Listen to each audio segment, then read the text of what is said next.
Welcome to Junkyard Theory, everybody. And the face right next to mine is one that you 90s Lankan kids would definitely recognize. We've been teasing this episode for a little while now, and I am so stoked to have Kieren Hutchison, William Tell himself, in the house. Kieren, Aiboan, and thank you so much for joining us. Ayubawan. How's it going, Glad man? to be here. Glad to have you. Then, most of us 90s Lankan kids grew up watching a few television serials. Like we had Knight Rider, we had Rodina Sherwood, Swiss Family Robinson, and William Tell.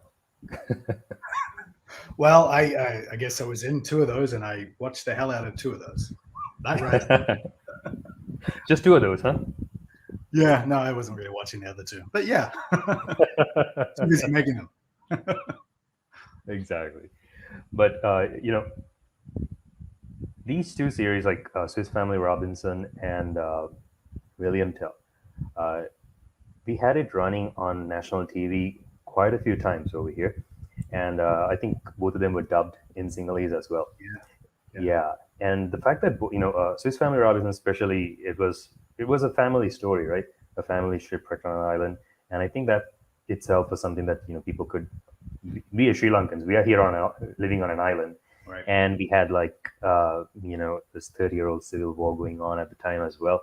And I think the themes, the values that you guys like kind of screen on screen on through that show were very relatable to pretty much everybody over here. And then with William Tell, you had the whole fantasy element to the story, something beyond the normal William Tell legend that you've heard of. So these were two different types of stories that were being propagated on screen, and you had this one familiar face popping up on both shows.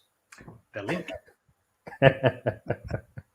Talk to me, before we get to both of that and One Tree Hill, pretty much everything else you've done. I wanna know what's your origin story, man. Yeah, I have to cast my mind back. So I grew up in New Zealand.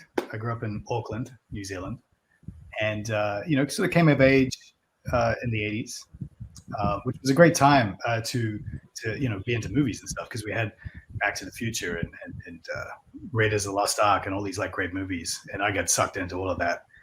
And pretty early, I don't know, around 7 or 8 years old, I started thinking about the idea of maybe there's a way of actually being in these movies rather than just watching them. So it was a really early kind of dream of mine.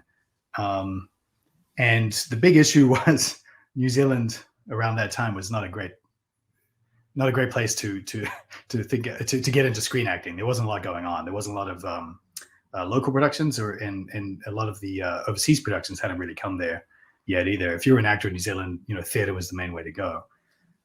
So there was a couple of problems there, but I got into at school I did all the school plays, and there was I sort of had a near miss when I was like 12 with a feature film called The Navigator. I'm not sure if you're aware of it, but by a guy called Vincent Ward, and he was looking for a 12-year-old to play the lead in that movie, and so he went around the schools and sort of selected people who looked about right, and I guess I did.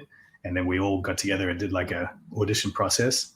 And I got down to like the last two. They chose the other guy, but then I ended up being a stand-in for him, like at night times, to give him like a day off. So I got to be on set when I was like 12 years old, 11, 12 years old. And that was it. No looking back after that. I was like, this is what I want to do, And then there's a show in New Zealand called Shortland Street, which is like a medical soap that's on primetime. Similar to Neighbours and Home and Away. I'm not sure if you're familiar with those. They're Australian shows. Yeah. I've heard of Shortland. Shortland Street, yeah. It went around. Places, but it's been on for like 30 years now. It's like an institution. Is it still running? It is still running. Yeah, we actually had an anniversary last year and did some articles. Isn't that amazing? And it's kind of like in Coronation Street in the UK, I think is like the granddaddy of them all. There was like Coronation Street and EastEnders, and then we got Neighbours, and in the early 90s, New Zealand's version was Shortland Street. It was about a year old when it had been on for about a year when I joined, when I was like 18. playing a character called Jonathan McKenna, and did that on and off for a few years there in my early 20s. So that was really the beginning of it. That was the beginning of professional acting and having a job and getting out there in the world. And how did William Tell and Swiss Family Robinson come about?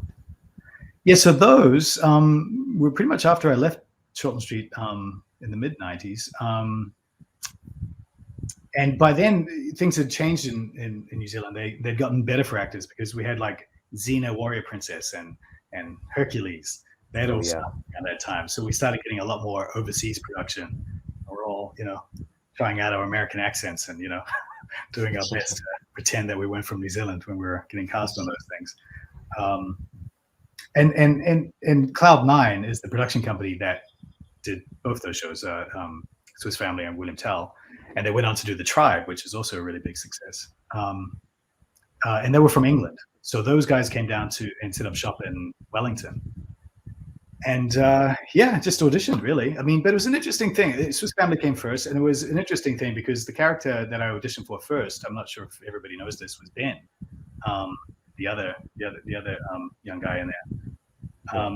Because I'd already cast Ernst. They'd already cast some people in there, and Ernst was being played by a younger guy. So he was about 13, 14. It was a very different character. So we all auditioned for Ben. And then I got Ben, and at the read-through, when we all got together in Wellington, we all, did the read-through with the cast and went out to dinner. And I was sitting next to Richard Thomas, who, obviously played the father. Yeah. And something had happened where the younger actor couldn't do the job, and the producers sort of saw us together and went, "They look related. They look like this. This could actually work." And if Ernst was, a little bit older, why don't we do that? So it all got switched around. So it was a very interesting process of thinking I was doing one thing and then ended up, the rest is history, I guess. Yeah, and I think like most of the audience kind of connected to Ernst also because you kind of see the whole story through his lens in a way because he's the one who's like writing down the events that transpired. So what was it like? I think you guys played this for one season, was it? Like, yeah. Divided up into like 3 parts of 10 or something like that, right? Yeah, they did an interesting thing with the format. I remember it being they bundle it different ways. There was one way it was like 30 half-hour episodes, and a way where it was like 10 90-minute movies. So they had a couple of different. Yeah. I'm not sure what you guys ended up seeing in Sri Lanka. What 30? I'm not sure. I'm not sure what we got either. Who knows? Could have been anything. But and it's like narrated. So it was the first time I'd ever narrated a show like that, and I learned calligraphy, because they would do the over the shoulders. You'd see that, and so that was you actually writing it. It was, and it was a point of pride too. If you see that, we had a calligraphy expert who would write out, like if you saw like a whole page, he'd written it out beautifully. But then the last like line or two when they're filming, I made sure I did that. Okay. I was very proud of myself. If you actually look, it's a little shakier than the other stuff, but but yeah, so that was it was interesting. It was, you're right, it was basically told from his point of view because he was the one documenting everything. So I thought that was an interesting thing to do. And if ever they wrote themselves into corners, I could fix it in the narration. It's like, what, we'll have you say this so it makes sense. There's always an option to fix it in post. That's right. The edit is the last pass of the screenplay, right? Exactly. And from the point where you guys started this show to when it was, I don't know if it was, did it finish or was it canceled? But the evolution there was never an intention of season 2 for that. It was, for lack of a better term, it was kind of like a mini series. So yeah, all the script and it ended. Yeah. So. So having to film, in an island, the exterior scenes and all that in Fiji, and like this whole evolution of your character, what did you learn? Like bonding with all of them, being away, not necessarily within the confines of the studio space. Yeah, no, it was a really, really great job in a lot of ways because I'd been confined to the studio space in Shortland Street for a number of years, and I had done like an episode of Xena, like in the first season, and I'd had a couple other jobs at that point, but This was a whole different thing. Yeah, you're right. It was like a long journey that was self-contained. And the interesting thing from a filmmaking point of view is, I don't know how many hours that is, but it was 15 hours roughly, 30 half-hour episodes. And we shot the whole thing. How long were you guys shooting for? 8 months, I would say. And Not bad.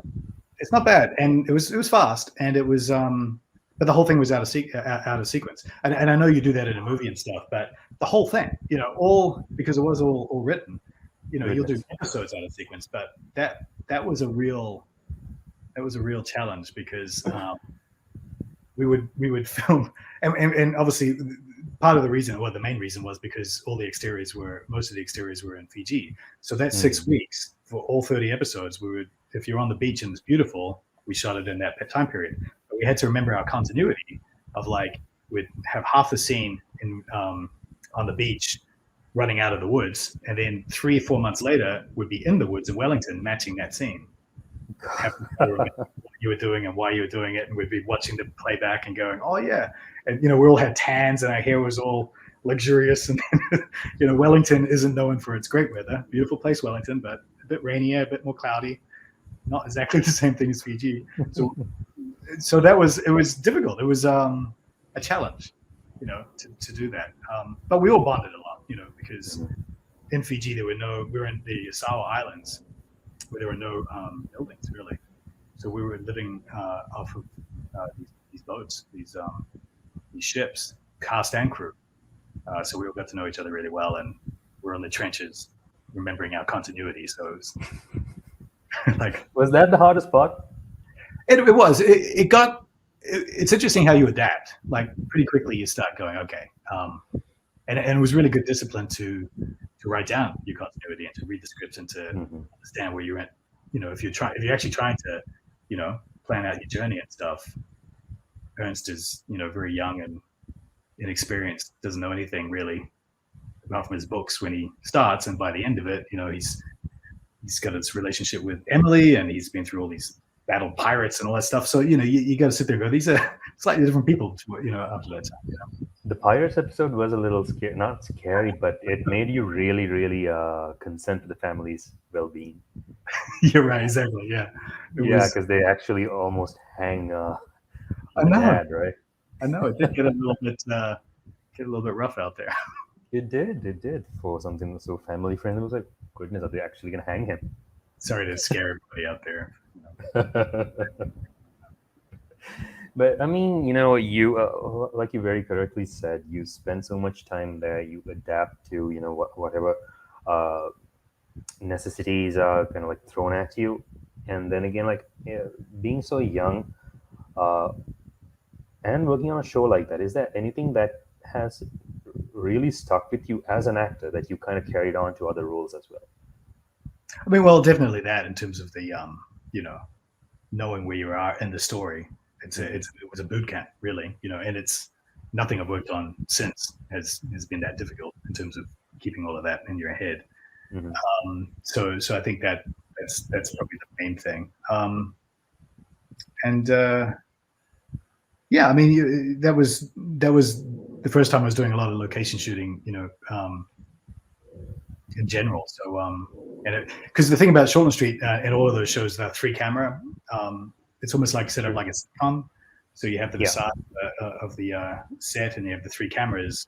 So it's running all at once. And that was really, I wasn't just getting used to continuity and everything. It was getting used to single camera shooting and doing coverage. And it was on 16 meter film back in the day, That's the funny thing. Whenever you're on set now, you never hear check the gate. I don't know if you're old enough. No. On film, it was such a big deal. It's always like, you had to, at the end, you had to make sure there's no specs. And I always felt for the camera crew because we're on the beach. Sand was the enemy. So it was like, if ever there was a spec, we had to go again, which very rarely happened. But also, this is all gone now, right? Now we're in this different age. So, some of the things I learned aren't as applicable, but the way we shoot hasn't changed that much. And so that was the main lessons I was learning there, just how to calibrate your performance for the close up and Not do the wide shot before lunch, and then by the time you get to your close up, you got no energy. You have to think like that. Whereas Shortland Street was much more almost live. You're just out there. You're just doing it. Yeah. Didn't bump into the furniture. They bought it. You're off. That's true. And what about William Tell? How did this one come about? So William Tell, when I was shooting Swiss Family, we always knew that was the next show because there wasn't going to be a second season of Family, so everybody knew that the next thing they were going to do, it was being talked about, especially the last couple of months when they were transitioning into the next production. So we're always aware of it, and I always kind of like the sound of it. I was like, that sounds like a fun gig. It gets that. Did you have to audition for? I didn't. This is the beautiful thing is because I've been under their noses for 8 months or so. Towards the end, the producers actually just came on set, and you always feel like you're in trouble when that's happened. When you're 21 years old, you're like, what have I done? Excuse me, Kieren, I want to have a chat with you. We're in the woods, doing some Swiss Family thing. I'm like, what have I done? Can't really fire me. We're at the end of the job. And then they basically suggested or asked if I'd be interested, and I'm like, yeah, that's fantastic. And I think it took a second to make that real. They were going to cast it. I'm sure you deal with this in Sri Lanka and stuff. When overseas productions come or whatever, and they get points of tax breaks or whatever. It's who can tax rebates and stuff. Yeah, and it's like, in New Zealand, especially at that time, you used to get screwed quite a bit as an actor because they would have to bring over an American or an English or even Australian star because we were considered, with the local hires. So it was unlikely that they would cast a New Zealander for William Tell, and for a while they were going to have to get someone from England. But then the stars aligned and they got it. And there was 3 weeks in between. We shot the last day on Swiss Family. I had 3 weeks. I got hair extensions and was back on set again. With mostly the same crew, which was lovely. That's the other thing. There was a continuity there where I was still amongst friends. That's great, right? Because you don't necessarily have to adapt from like how you work with one group and then like figure out how you have to. That's a shorthand. 100%, yeah. And it was, I ended up being basically on set with these guys for 2 years. And the beginning of our working relationship was that 6-week intense period in Swiss Family and Fiji. So yeah, I was really happy about that. And then the new cast came in, and that was great. And so yeah, I was. It was a lovely time because it worked out. I was like, wow, that's great that I get to do this because I've been hearing about it and figuring I was going to be out without a job after. That's the thing about being an actor, right? Like, yeah, you have a gig, and when that comes to a close, you are, like, for the lack of a better term, you're technically unemployed. And I guess you. Oh, you're very much. No, technically. Hope you save your pennies. Yeah, just trying to make it sound not so glum. To pursue acting. Well, but this is the funny thing. It's always that interesting. It's also an opportunity. Like, I don't think most actors that I've worked with aren't that. You're sad that the job's going away, but it's almost like you're an eternal optimist. It's like, wow, the opportunities. I get to go do something else. I've been on shows before where people are locked into contracts, and sometimes people end up hating their success. They're like. I'm on this job, and if I could leave now, I have these 3 offers of movies or whatever that I can't take because I'm locked on this job. And it's kind of one of those things where you sit and go, yeah, but be grateful for what you've got rather than it's that bird in the hand, two in the bush thing. But I've seen that quite a bit over my time, where sometimes you lose perspective, especially when you're younger, and you can almost get angry at this job that's doing so well because you're missing out on other things. So the flip side of that is when jobs end, you're like, oh, well, what's next? There's something else out there that'll be exciting, So thankfully we tend not to go in. Well, I didn't tend to go into a deep depression or anything, It's like exciting, next adventure.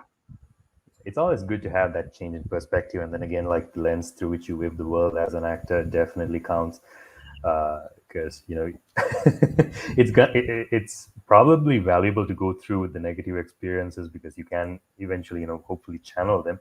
But sometimes you do tend to get bogged down with that because, I don't know what your technique essentially is, but you could, talk about that. Do you go full method, or are you more of an actor who just takes it up within the moment and then leave it once they yell cut?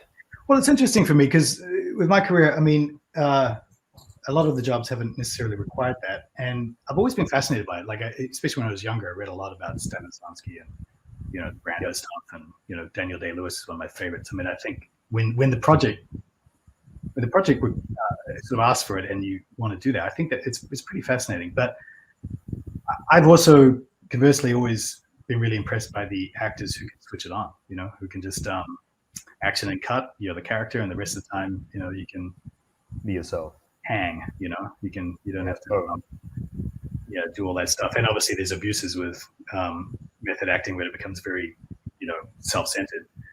So I haven't necessarily had to do that or been attracted to it, but I do.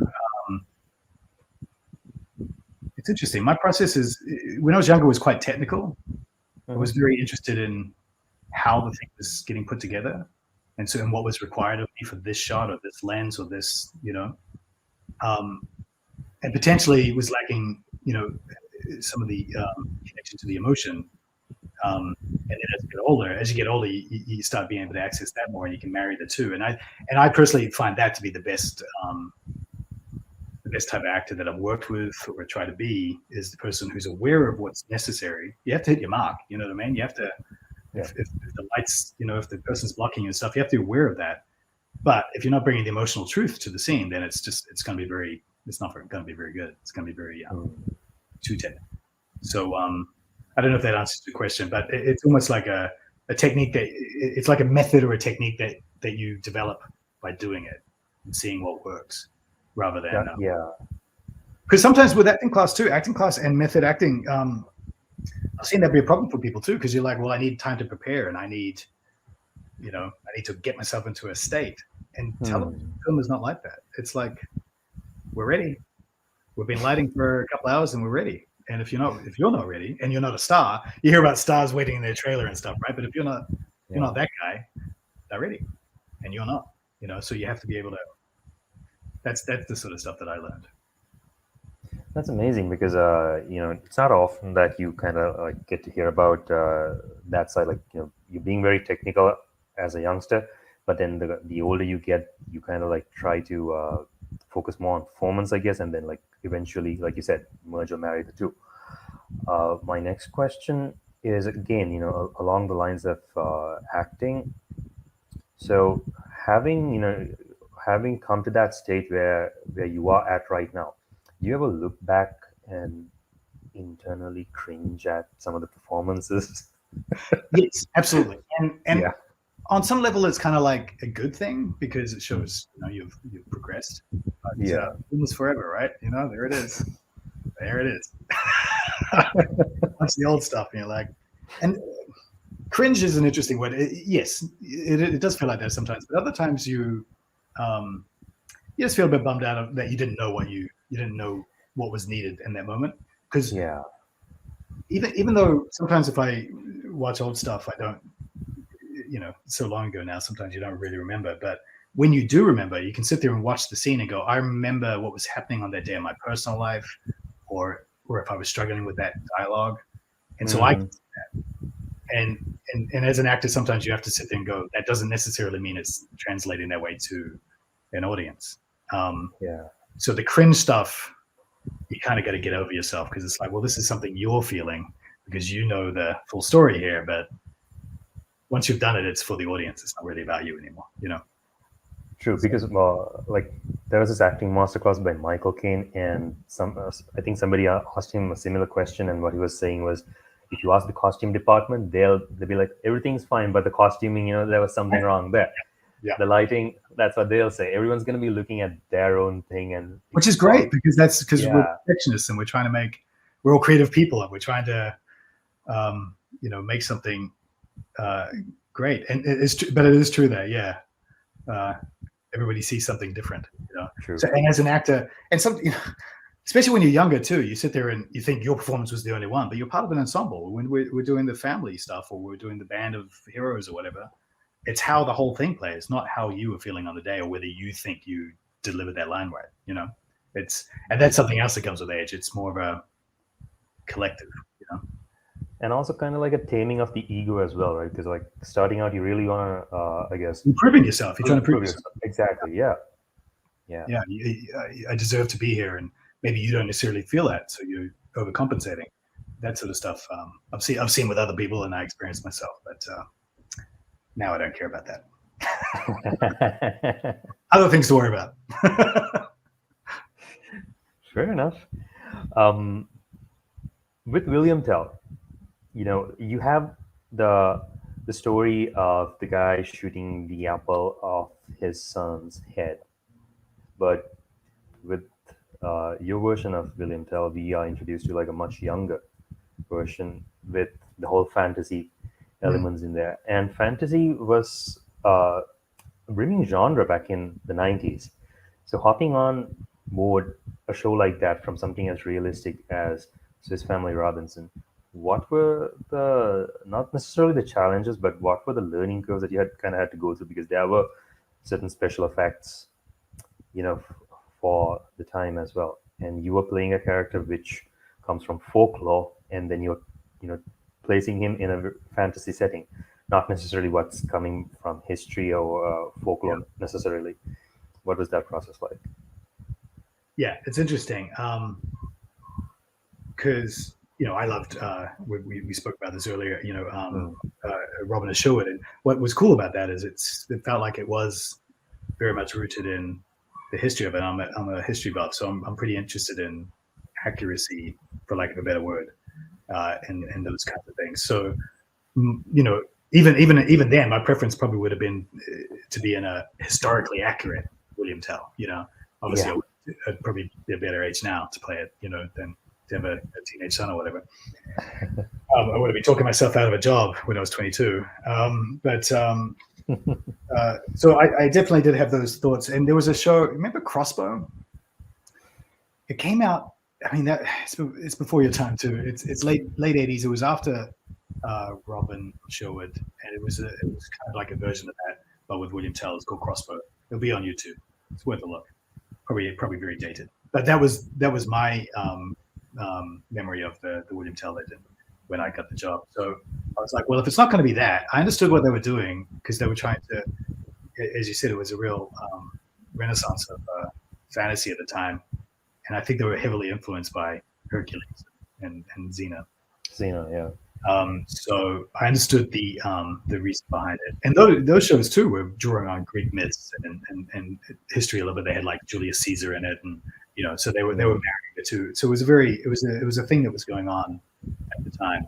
I remember there was a show called The Lost World as well, and that included some fantasy elements too. So so we tried to marry, and there ended up being another Robin Hood one around that time that was much more jokey and yes, there was Tarzan. Tarzan. Yeah, right. It kept going. So, so we were on that. And the interesting thing about it is, what was cool is, how I said the crew went on from Swiss Family to William Tell. A lot of the design crew of William Tell, and this is something I really like looking back on. I think the production design of it is really something quite special. The costumes and the look of it. Dan Henner was the production designer on William Tell, and like his next job was Lord of the Rings. So pretty good pedigree, and he won the Oscar, a couple of years later. Great guy, I think he was pretty sure he was on Swiss Family too, because it was all the continuity. And because they were set up in Wellington when Peter Jackson, started that, and he was this guy. So all that beautiful world building and Lord of the Rings is the William Tell production designer. No, that's very visible, because I was going through some of the footage the past couple of days, and I see similarities between the costume that you were wearing and the stuff Legolas wears in the Lord of the Rings. Right. There are so many similarities, and led me to think, but I actually didn't have the time to go and check who Yeah, and but it's kind of an very obscure obvious. fact. I don't even know that many people know that. It's you Mm. have to be really going through the credits to see that. But also that tent, the William Tell tent that they would use, and the white walls with the dark decorations. That's all Dan, and I think it holds up. I think it's really great. That brings me to my next question, and I have been meaning to ask this. Did you ever audition for anything in Lord of the Rings? Oh, I did. Yeah, no, absolutely. It's everybody did. It was one of those things where it was like, this is cool, I thought, I think, I can't remember the name of the guy. Uh, Sean Bean's brother. Faramir. Yeah, Faramir. Faramir. I went for Faramir, and Nice. I was a little on the young side for that. The guy that I acted with a lot in the early '90s on Shortland Street and another show called Riding High, Carlo Van. He ended up in Lord. Yeah. Yeah, so there were a couple of people like Carl and Craig Parker who got really good roles in there, and it was the beginning of actually being able to get good roles in those shows. But unfortunately, it wasn't for me. Yeah, but that I guess you win some, you lose some. You win some, you lose some. Exactly. Yeah. No, it's funny. Any actor, it's like there's the ones you got, and then there's a lot more that you didn't. You're always just in the hunt, so to speak. True. But then again, you kind of get immortalized, and I think I'm gonna go with immortalized because that's the character that people kind of recognize you by, like Harrison Ford, Indiana Jones, or Han Solo. Right. And he couldn't wait to kill off Han Solo. Right. Yeah, totally. That's that too.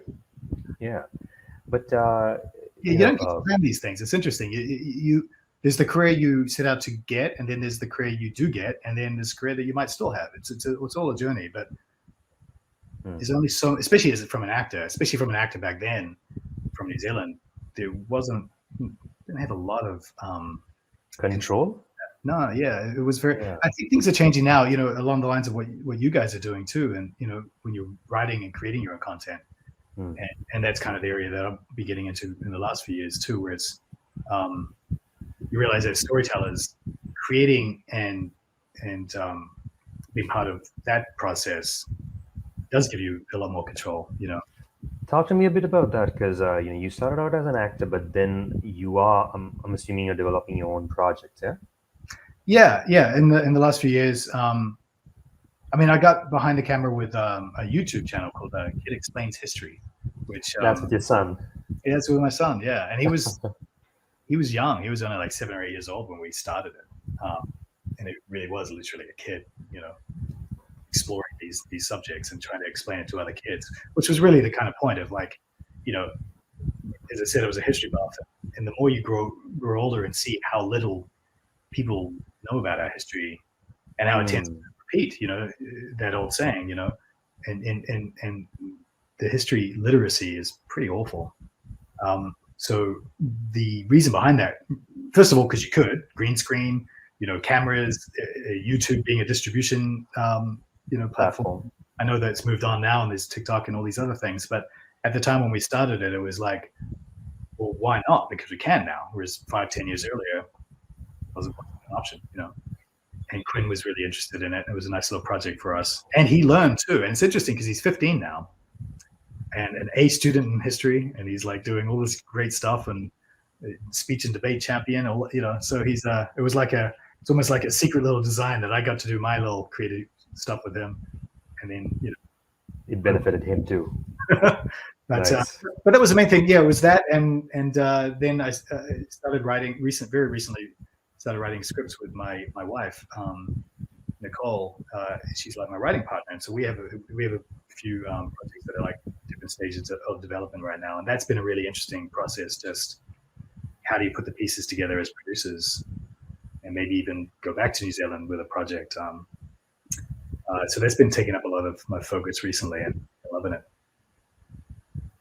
Amazing. And you spent like the past 2 decades in Los Angeles. Yeah. So talk to me about how you. That's Nicole's fault. I met Nicole and I didn't want to leave. Happens, doesn't it? But when you first, I don't know how true the story is, but correct me if I'm wrong. You and Daniel Gillies had a Bachelor Pad with Mhm. Ryan Gosling. You have done your research, my friend. Had to. That is true, because that was the interesting thing in New Zealand towards the end. We obviously had Xena and Hercules, and then there was young Hercules.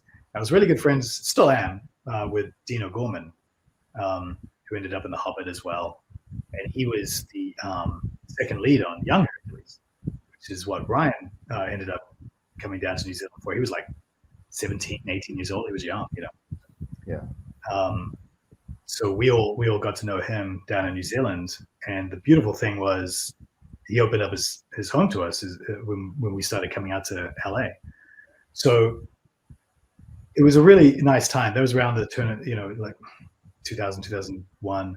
I would come out to LA to get an agent and start doing auditions. And there were two people I stayed with. One of them was Richard Thomas and his family from Swiss Family. So he opened his home and, helped me out, and it was fantastic. And then when his room wasn't available, I stayed with Ryan on his couch, and I made all his friends, because he came down with a bunch of Canadian friends from a show they did called Breaking High. So it all sort of came together. And Daniel Gillies, we'd made a movie together in New Zealand called No One Can Hear You with Callie McGillis. So we knew each other. And Dean would come over. Martin Henderson was there at the time. I'm not sure if you know him. He's Virgin River on Netflix. Yeah. Yeah, and we knew each other from shows. Yeah. So all these connections, all these, wow. and we're all about the same age, and we're all coming out at the same time.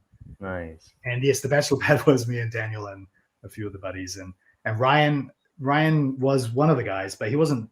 He was just starting to take off, so he was doing the Notebook and everything. Yeah. So we didn't see a lot of him for a little while there, and that's around about the same time as I met Nicole. So it was a very very heady time, and that's when I got One Tree Hill as well. So was making that show. So interesting stuff. I don't know. Talk me a bit about One Tree Hill, because I just put this post out earlier today asking people if they had any questions to ask you, and one of them was any fun memories behind the scenes at One Tree Hill. Oh, One Tree Hill, yeah, of course. That was fun. It was really great. It was like the first big thing I got in Los Angeles, which coming from New Zealand is tough. It's hard to. I think it became a bit easier recently, but when we were coming out, not many. We had like Russell Crowe, Mel Gibson. That it? But Mel doesn't count, right? I mean, he's Australian. Well, that's true, and actually an American Australian too. So yeah. From our part of the world, there was Russell, Sam Neill, and just when we were moving out, the guy who was breaking through was Heath Ledger. Heath was starting to break at that time, so we were saying, it is possible. And of course, the last 10 years, I feel like we ended up with lots of Australians and New Zealanders. The Dan Burst is fantastic, but when we were first coming out, we're like, oh, this is going to be tough. I auditioned for One Tree Hill, which was shot in Wilmington, North Carolina, so on the other coast. And I would, sort of commute, go out there every couple of weeks and do an episode. It was originally an American character, but after I was cast, they were like, "We hear you from New Zealand. Let's hear that accent." And then they sort of changed the character to fit that, which I love so much more, authentic in some ways. And in terms of behind the scenes, I was hanging out with Chad Michael Murray a lot back then, who was who was the lead. And I was almost essentially like his stepdad in the show, because I was dating his mom. And there were two things that were fun about that. Maura Kelly, who's that actress, was in a movie called The Cutting Edge in the early 90s. And my new wife at the time, was a big fan of The Cutting Edge. So we had a fun time. We went around to her place for dinner, and she got to fangirl out a little bit. And the other thing is, I remember Chad being really into fireworks at the time. We would buy fireworks and let them off in his backyard. Weird shit. He was a pyromaniac. That's right. Basically, he was. That was how he was spending his time, and I was having fun with him there. It was good. It was just like a It was a young cast too. I was a little bit older. I was pretty close to 30, but they were all those guys, you know, at the beginning of that, they were all early 20s. So it was interesting to go along on that ride with them. Yeah. And when did you kind of realize that you had a Sri Lankan fan base? Really recently, like I had no idea. It was I'd heard that William Tell had done pretty well in Germany and a couple of places early on, and really since Facebook, you know, it didn't open up until because I started like a fan page a couple of years back because I got my private page and I was like, well, I'll do this for the acting stuff, and then all the comments started to be Sri Lankan names. So I was like, oh, that's interesting. It's kind of fun. And then they would all, you know, then people would start explaining, and I was like, okay. And then it went, you know, it's sort of steady for a while. And literally, you've probably seen, if anybody's watching this and seen that I'll be more active on the Facebook page in the last couple of months, is because I got a lot of followers for some reason. Ended up, you know, everybody came like within a week or two. I was like, okay, well, that's really interesting to see that people have been watching the show back in the day and remember it fondly now. And, you know, I have all these behind the scenes photos and stuff. So I figured I'll show it if people want to see it, you know. That's kind of where it came from. I came across your profile as well the same way because I saw the post that you made referring to the 90s Lankan kids who saw That's right. Family Robinson. That's right. Oh, okay, let me just reach out to this guy, see if he's interested. Yeah, I'm glad you did. I think I think that's great. And I was saying to you, you know, I identify with the nostalgia of it. I have nostalgia for the time of making it, but also, you know, I was 10 years old when Robin Sherwood was on in New Zealand. So and I have. So whenever I hear Sri Lankans talking about those shows, it feels like how I feel about Robin Sherwood. So I identify. I get the place in your heart you have for the shows that got you when you were young. You know, I think that's definitely. That's how magical movies, TV series, like the whole cinematic experience can be, right? Like they shape your worldviews as a kid, and it in a way kind of like defines the glass through which you live the world. I mean, I know it has done the same for me, and I think, you know, you echo the same sentiments. And you know, like you said, now that you're moving on to creating your own projects, what do you kind of want to, besides telling a good story and entertaining an audience, is there anything else that you kind of want to do, like, you know, in the sense of like leaving behind a legacy? Right. Yeah. So, I mean, that's interesting. It's like just a lot of the projects that we've been working on. It's in touch with. It's almost sort of trying to recapture some of that feeling that when you were younger, the stuff that really, you know, resonated with you, but from a bigger canvas point of view, rather than just being an actor in it. You know, how can we, you know, construct a story and put it out there that reflects all those things that are meaningful, you know, to us as an audience. You know, so in terms of legacy, I think that's what I would like in the second half of all of this stuff is to leave, you know, sort of true expressions of what my creativity means to me for other people, if that makes sense. It does. Because, you know, it's like what you just said too about the childhood thing. You know, the suspension of disbelief is so much easier when you're, you know, 8, 9, 10 years old, you know. And then you watch a lot of things and some things aren't good and you develop your own taste and we all become like critics and everything. I don't know. Are you on Letterboxd? I try not to be. It's so interesting, right? It's so interesting to see everybody's got an opinion and everyone's and sometimes it's cool because you see people who agree with you or introduce you to new things, and other times you're like, why are you watching this stuff? You all seem to hate it so much. The weird thing that's happening with Star Wars right now, right, where the fans get so angry when it's not what they want. I don't know the point I'm making about that, apart from the fact that that's so different than being a kid and just going, show me, this is great. True, but just to add to that point as well, you know, like you give the fans what you think they want, and then they're like, oh, it's the same thing, we've seen this before, give us something new. Right. Then you give us something new. They're like, it's a double bind, right? It's a double bind. It's like, here's something really original. I'm like, what the hell is this? And then the opposite is true. So, but also, and I think the second half of that answer would be, I haven't always, how do I put this? I haven't always necessarily been in shows as an actor that reflect my taste.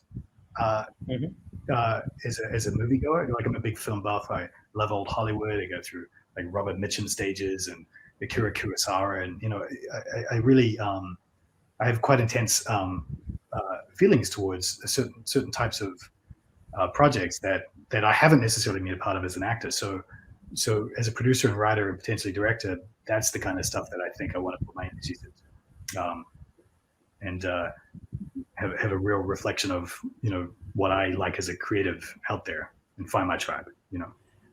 Nice.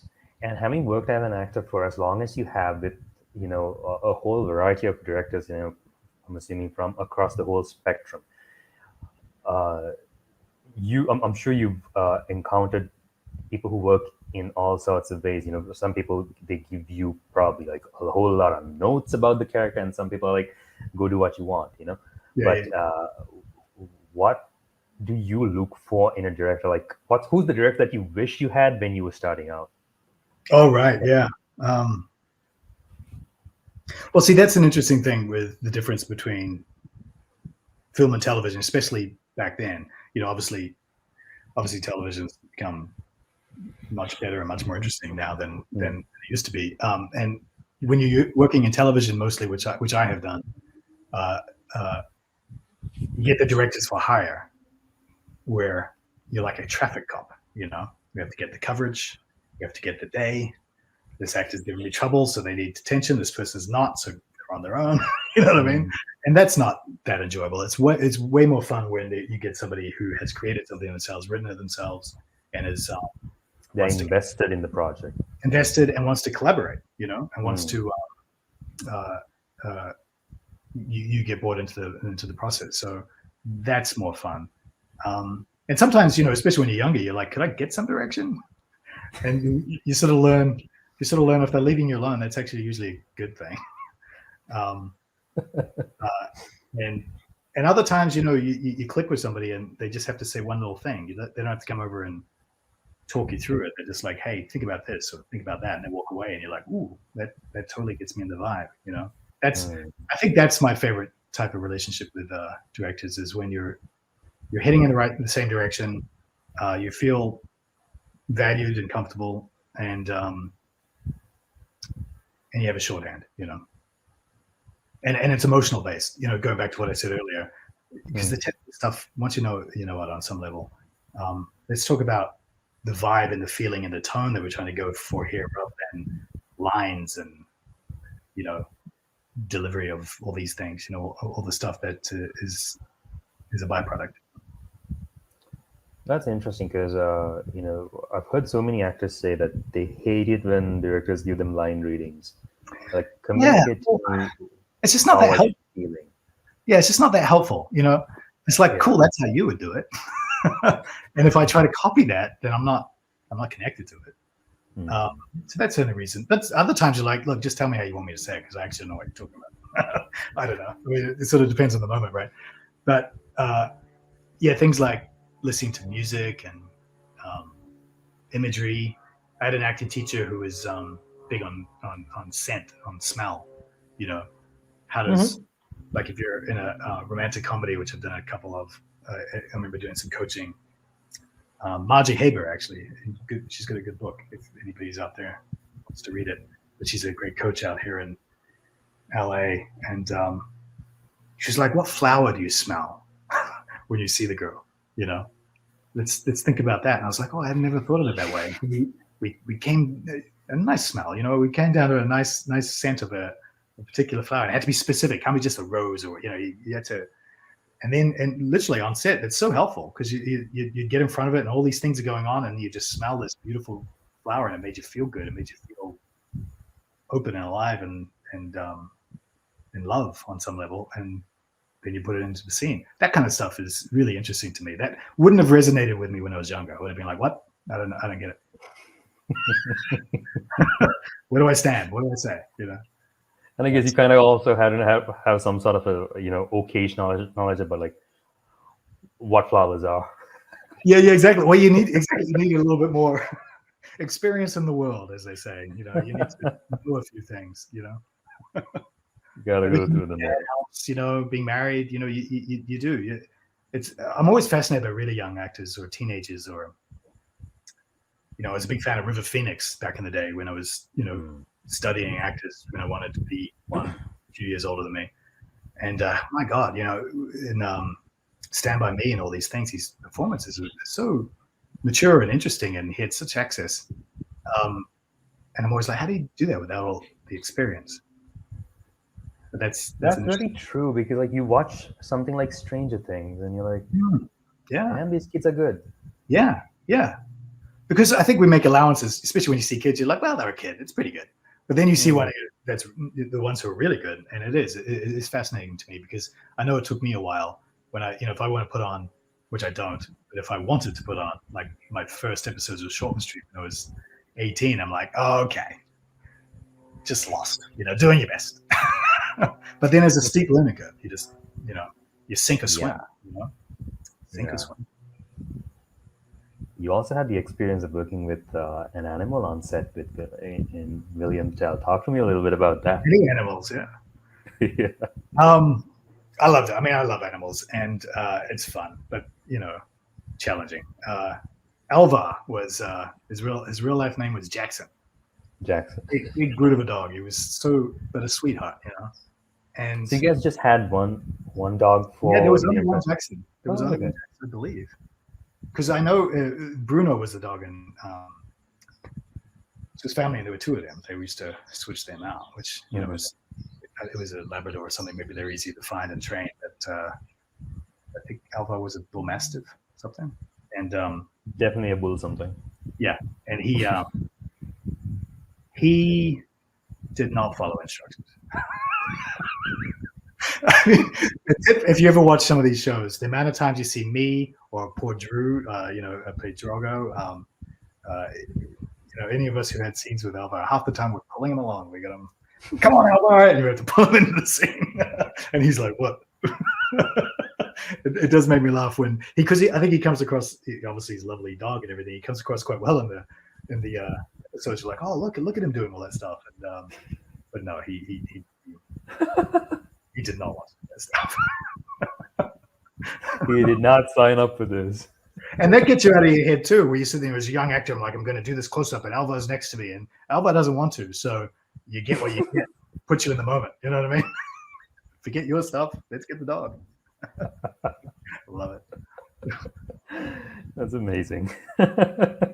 Poor Alva. He must have died a long time ago. Sorry to put him down, but he was a great dog. Jackson. Jackson. Any franchise that you kind of would have wanted to be a part of?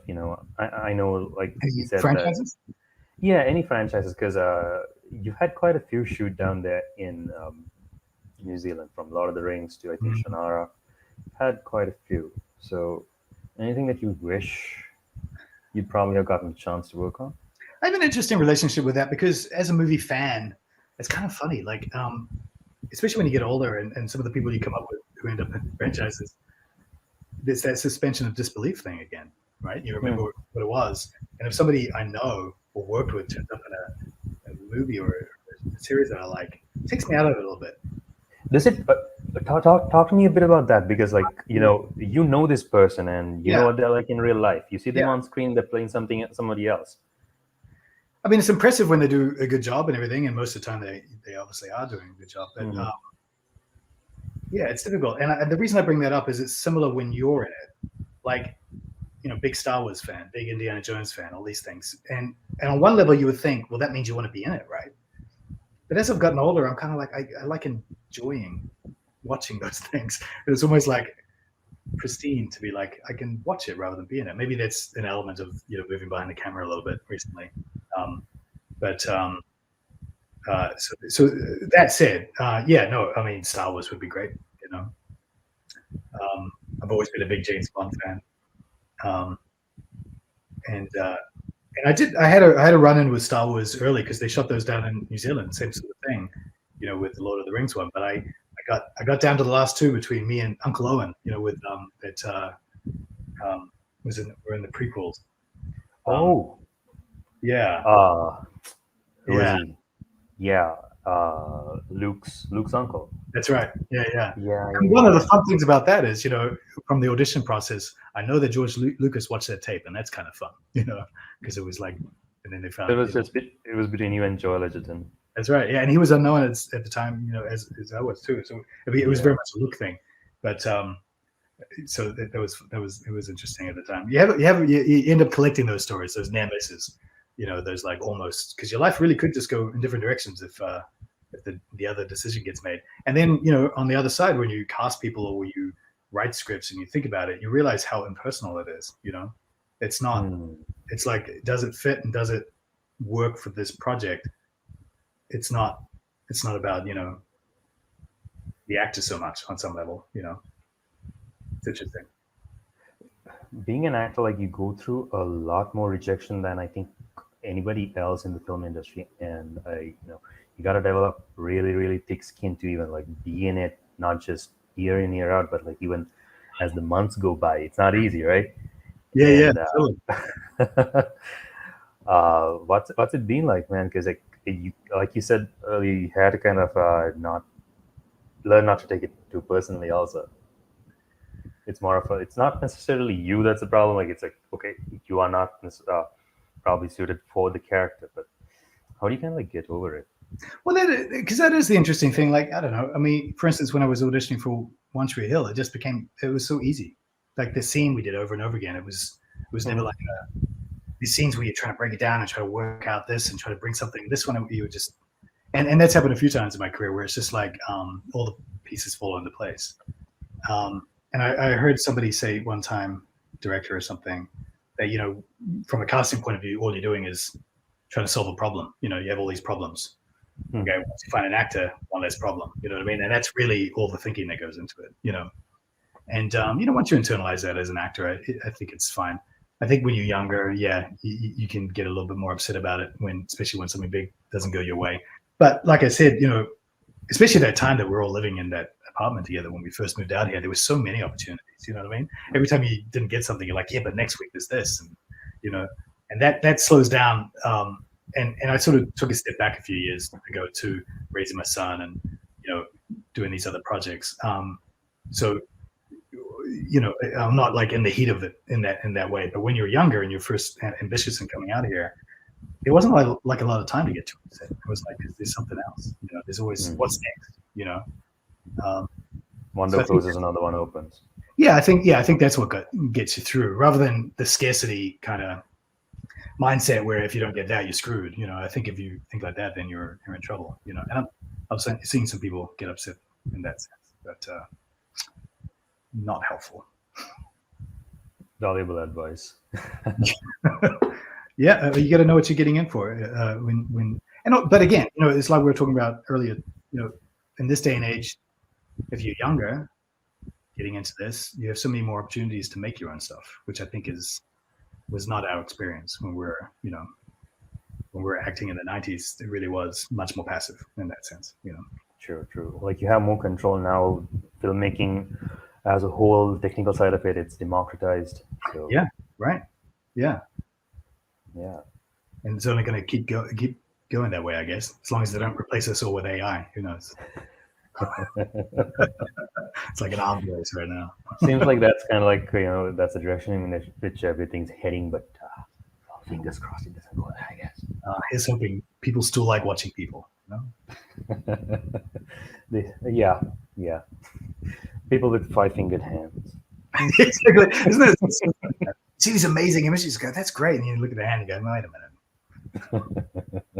It's so weird that that's the thing they couldn't figure out. Or haven't yet. I think I did recently see that they've kind of like managed to nail it down now. Right. Yeah. 5, not 6.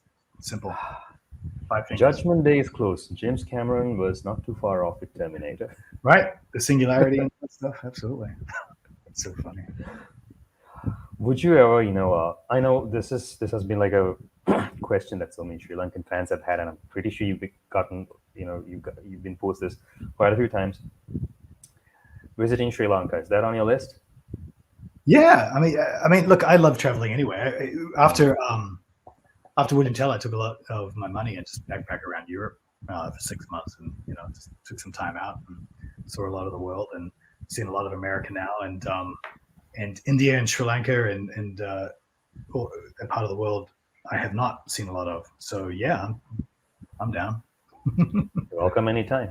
Sounds good. Yeah, it sounds like you got some friends out there, which is always nice. 100%. The only problem is you're not gonna be able to step out onto the street because people are gonna probably recognize you. Nah, I got my beard and everything. Everyone will be like, "Who's this old guy?" Let's wait on this podcast. I'm gonna walk around with my headshot from back in the day. That would be weird.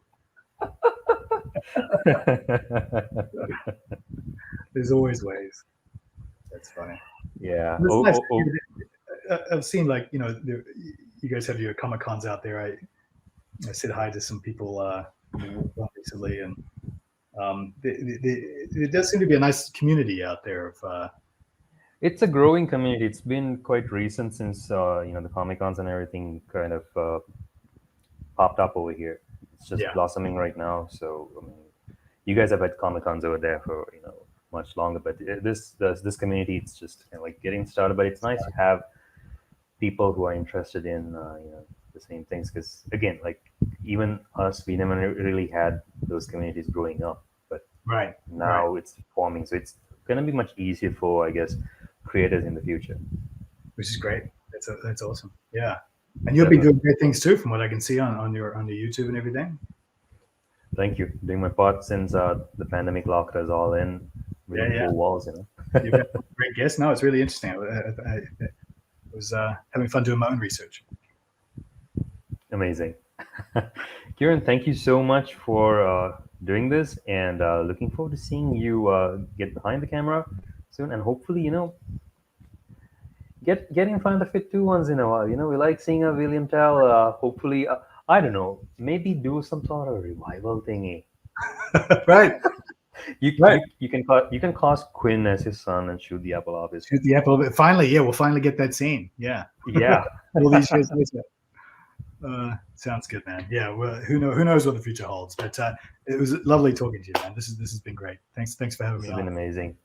100%. Till next time. This is Junkyard Theory, folks.